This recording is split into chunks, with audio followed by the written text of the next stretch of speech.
For 15 long years, a U.S. general sat broken in a wheelchair. Doctors swore he would never walk again, until a young black soldier walked into his life and did the impossible. What happened next will leave you speechless. Before I reveal the shocking truth, hit that subscribe button right now, because this is the kind of story that will shake your soul and remind you that miracles still exist. Asterisk, what if I told you that a man who had been paralyzed for 15 long years, a decorated general of the United States Army, whose legs had betrayed him after a devastating battlefield explosion, suddenly stood up again in front of an entire military base because of something a young new black soldier did? Something no doctor, no scientist, and no specialist had ever been able to achieve. Would you believe me? Before I take you into this unbelievable, spine-chilling, and emotional journey, hit that subscribe button right now, because you don't want to miss stories like this. Stories that the world tries to forget, but must be remembered. This isn't just about a general who couldn't walk. This is about courage, betrayal, sacrifice, racism, redemption, and the impossible happening before human eyes. The general, known as Marcus Ellison, was once a towering figure in American military history, a man whose very presence commanded silence in the war room, a man who had medals lined across his chest but pain buried deep in his soul. 15 years ago, during a mission in Afghanistan, an IED blast threw him into the dirt and crushed his spine, leaving him confined to a wheelchair, a ghost of his former self. The world saluted him, the country called him a hero, but deep inside, he was dying not just because his legs didn't work, but because he felt abandoned by the very institution he had given his life to. He became bitter, angry, cruel even, snapping at nurses, shouting at junior officers, dismissing every form of hope. Doctors had tried exoskeleton suits, experimental surgeries, stem cell therapies, but nothing worked. For 15 years, General Ellison hadn't taken a single step. And then came Private Darius Cole, a 19-year-old black recruit from Detroit, fresh into the military, carrying scars of poverty, discrimination, and broken streets inside him, but with a fire in his eyes no one could extinguish. He didn't know the general personally, but fate brought him to Ellison's base, where the old general lived more like a ghost haunting the halls than a leader commanding men. At first, Ellison despised Darius, mocked him, and called him weak, throwing racist remarks that made even other officers uncomfortable. But Darius, unlike others, didn't snap back, didn't fold. He looked the general dead in the eye and said, "Sir, with all due respect, your body gave up, but your spirit hasn't, and I'm going to prove it." Nobody knew what he meant at the time, but whispers began spreading around the base. The new recruit was spending nights in the archives, reading classified files about experimental therapy, training in the gym past midnight, and, more strangely, praying quietly in the chapel when no one was watching.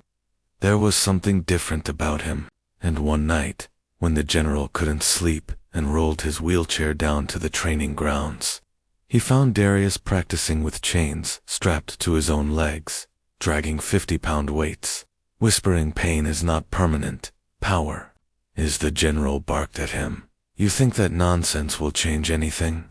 You think dragging chains will bring back my legs?" Darius stood tall, sweat pouring, and replied, "No, sir, but it might bring back your will."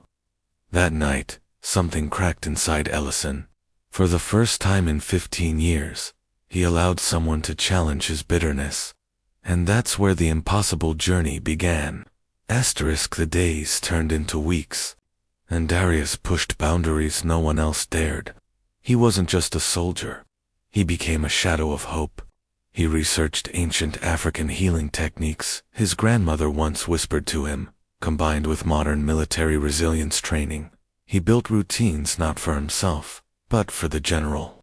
At first, Ellison cursed him, threw objects at him, demanded that the commanders discharge this arrogant fool. But slowly, the general started obeying simple commands.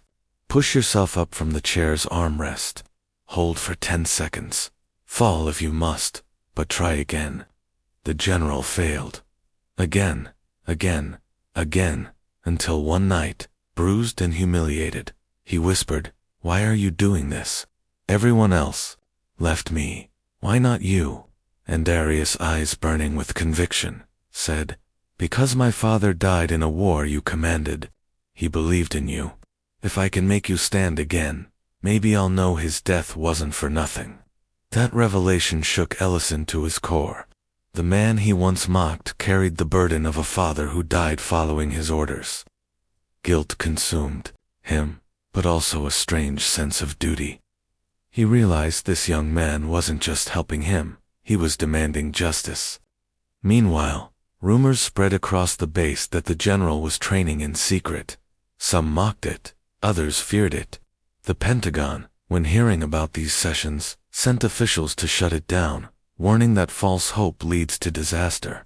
But Darius defied them. He risked court-martial by sneaking the general into the training arena night after night. Twists came like storms. One evening, the general's estranged son, David, a tech entrepreneur, arrived at the base, furious.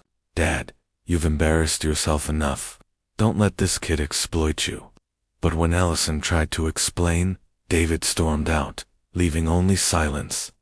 That night, Darius found the general drinking, tears rolling down his weathered face. And then came betrayal. Another officer, jealous of Darius's growing legend, leaked the training to the press.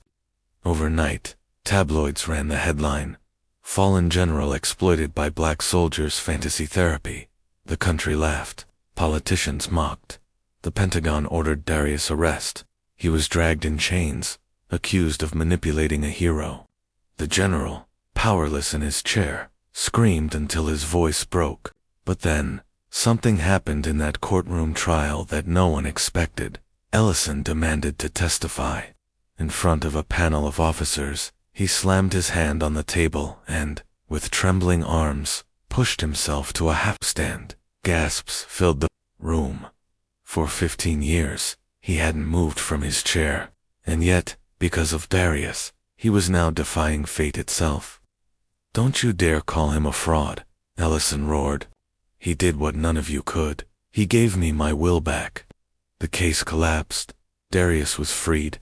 And now, the impossible mission began in full. Asterisk, the final chapter of this story is not just about walking again. It's about redemption, and the truth behind Darius' secret.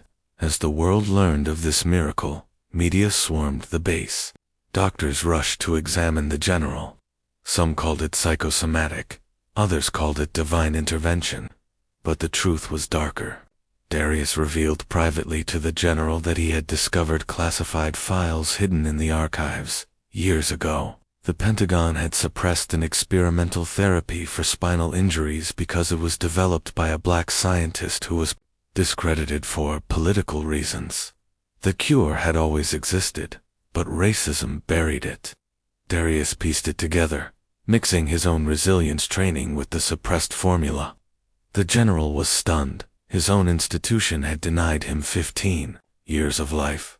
Fueled with rage and justice, Ellison decided to expose the truth. At a live press conference, in front of millions watching, he stood unaided, with Darius by his side, and revealed the scandal. The country exploded. The Pentagon denied it. Politicians scrambled, but the evidence was undeniable.